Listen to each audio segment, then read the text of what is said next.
নমস্কার বন্ধুরা, education culture YouTube চ্যানেলে তোমাদের প্রত্যেককে স্বাগত।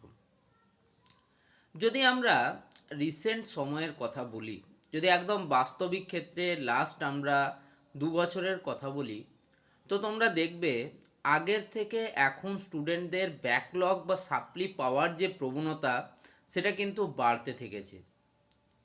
অনেক আধুনিক এবং অত্যাধুনিক প্রকল্প থেকে শুরু করে বিভিন্ন এআই, মেশিন লার্নিং, কোডিংয়ের মতো বিভিন্ন বিষয় অন্তর্ভুক্ত হওয়ার পরেও কিন্তু সেই ব্যাকলগ কিন্তু কিছুতেই কমছে না। একটা সময় ছিল যখন স্টুডেন্টদের পড়ার মেন মাধ্যমই ছিল বই, কিন্তু আজকের দিনে বিভিন্ন জিনিস সেই বইয়ের জায়গা কিন্তু দখল করছে। অধিকাংশ স্টুডেন্ট এখন ইউটিউব এবং অনলাইন লার্নিংয়ের প্রতি আকৃষ্ট। তারপরেও আজকের দিনে দাঁড়িয়ে এত স্টুডেন্টের ব্যাকলগ বা সাপ্লি আসছে কেন, সেটা সত্যিই একটা ভাবার বিষয়ে পরিণত হয়েছে। তোমরা যারা ম্যাকাউট অর্থাৎ মৌলানা আবুল কালাম আজাদ ইউনিভার্সিটি অফ টেকনোলজির আন্ডারে অড সেমিস্টারে পড়াশুনো করছো, তোমরা জানো তোমাদের খুব সম্ভবত সামনেই কিন্তু পরীক্ষা রয়েছে, ইঞ্জিনিয়ারিংদের পরীক্ষা এবং বিভিন্ন ট্রেডের কিন্তু পরীক্ষা অলরেডি কারো কারো ক্ষেত্রে চালু হয়েছে, কারো কারো ক্ষেত্রে কিন্তু কিছুদিনের মধ্যেই চালু হবে। তো এই সময় দাঁড়িয়ে স্টুডেন্টদের মনে একটাই প্রশ্ন থেকে যায় যে দাদা, এই যে ব্যাকলগ বা সাপ্লি থেকে বাঁচার কি উপায় রয়েছে। দেখো, আমরা কি করি, আমাদের ভুলটা আমি আগে বলি, তারপর আমি বলবো বাকি ভুলের কথা। আমরা ধরো আমাদেরকে 6 মাসের মধ্যে একটা সেমিস্টার আমাদেরকে করতে হবে। আমি ধরছি সেমিস্টার 5 মাসে হচ্ছে, 4 মাস পড়া, 1 মাস তোমাদের এক্সাম। 5 মাসে ধরো লেটসে 5 মাসে তোমাদের সেমিস্টার পরীক্ষা হচ্ছে। সত্যি বলবে, প্রায় 100 জন স্টুডেন্টের মধ্যে 2-3 জন ছাড়া প্রত্যেকটা স্টুডেন্টই কিন্তু লাস্ট নাইট প্রিপারেশন নেয়। লাস্ট নাইট প্রিপারেশন মানে যেদিন পরীক্ষা আছে সেই সাবজেক্টটার তার আগের দিন রাতটুকু আমরা কিন্তু পড়ি, সেই সাবজেক্টটাতে সময় দিই।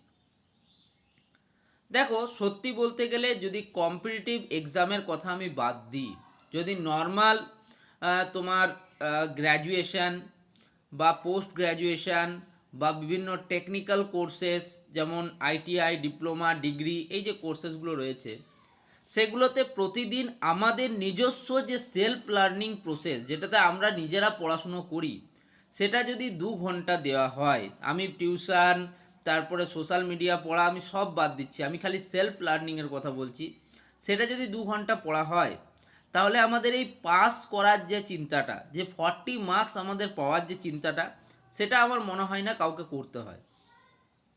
আমি বলছি না 2 ঘন্টা প্রত্যেক দিন পড়ে তুমি টপার হয়ে যাবে, তুমি 10 জিপিএ স্কোর করে দেবে, এগুলো বলছি না। পাস করার যে ন্যূনতম মার্কসটা সেটা কিন্তু পাওয়াই যায়, মানে সাবজেক্টে ব্যাকলগ পাওয়ার সম্ভাবনাটা কম থাকে। 2 ঘন্টা অনেক সময় কিন্তু নয়। ধরো অনেক স্টুডেন্ট রয়েছে যাদেরকে আমি সত্যি রেসপেক্ট করছি, যারা তাদের কলেজের সাথে সাথে নিজের উপরি কিছু ইনকামের জন্য বিভিন্ন ধরনের পেশার সাথে প্রত্যক্ষ বা পরোক্ষভাবে যুক্ত আছে, তাদের কথা আমি বাদ দিচ্ছি। যারা 24 ঘন্টায় বাড়িতে থাকছে, তাদের ক্ষেত্রে আমি বলছি এটা, যে অবশ্যই 2 ঘন্টা সময় আমাদের বের করাই যায়।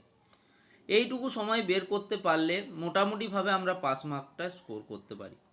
তারপর দেখো, ম্যাকআউট হোক বা যে কোনো ইউনিভার্সিটি যে কোনো ধরনের কোর্স হোক, প্রত্যেকটার ক্ষেত্রে আমরা জানি যে প্রিভিয়াস ইয়ার থেকে সরাসরি প্রশ্ন না এলেও সেই টপিকগুলোর উপর নির্ভর করে পরীক্ষায় কিন্তু প্রশ্ন আসে। এটা কেউ বলবে না, কেউ যে মানে আসে না এরকম কেউ জানাতে পারবে না। তুমি লাস্ট 5 বছর না পারো, লাস্ট 3 বছরের প্রশ্ন তোলো, সেই টপিকগুলো দেখো, সেখান থেকে অবশ্যই কিন্তু পরীক্ষায় প্রশ্ন আসবে।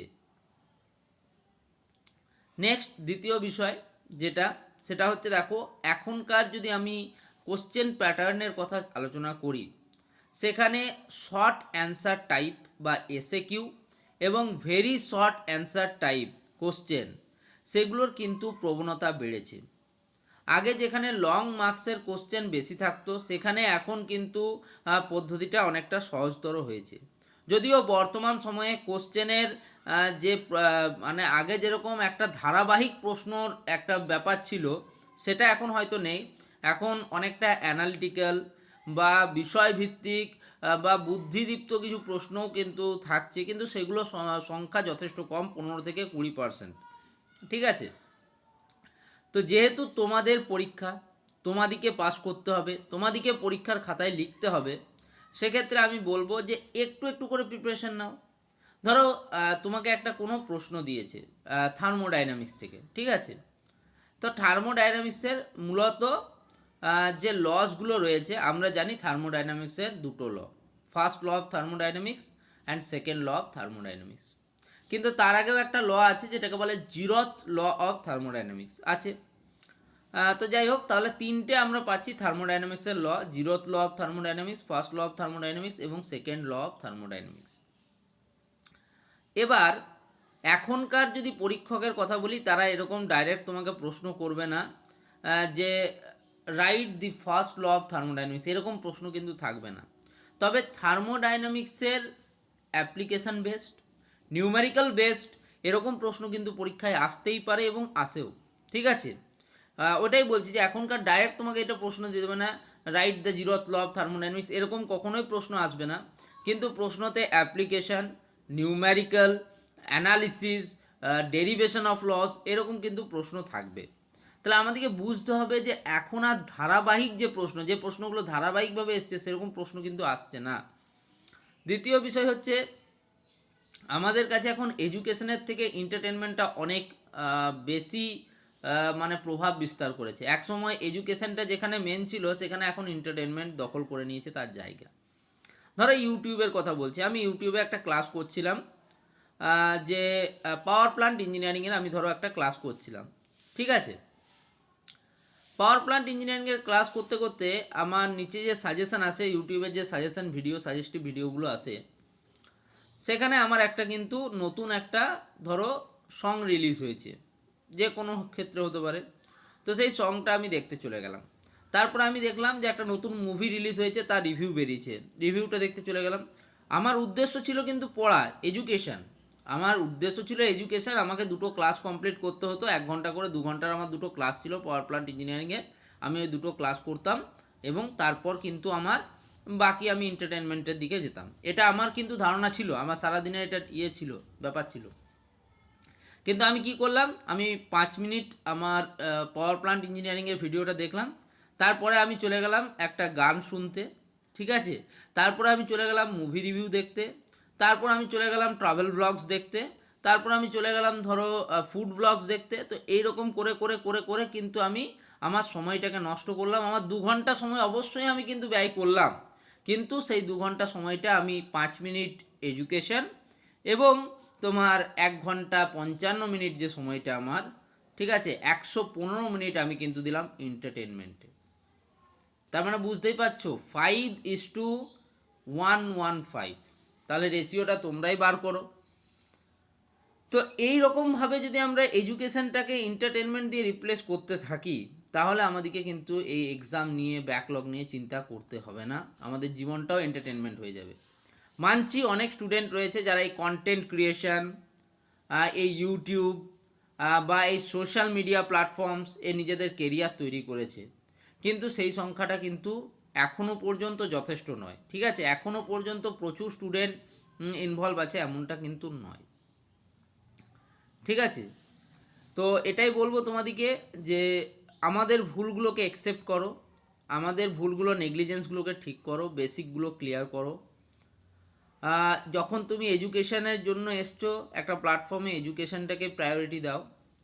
বাকি এন্টারটেনমেন্টটা কিন্তু পরেও হতে পারে, আমাদের সেমিস্টার শেষ হয়ে যাওয়ার পরেও কিছুটা সময় থাকে আমাদের কাছে অবশ্যই।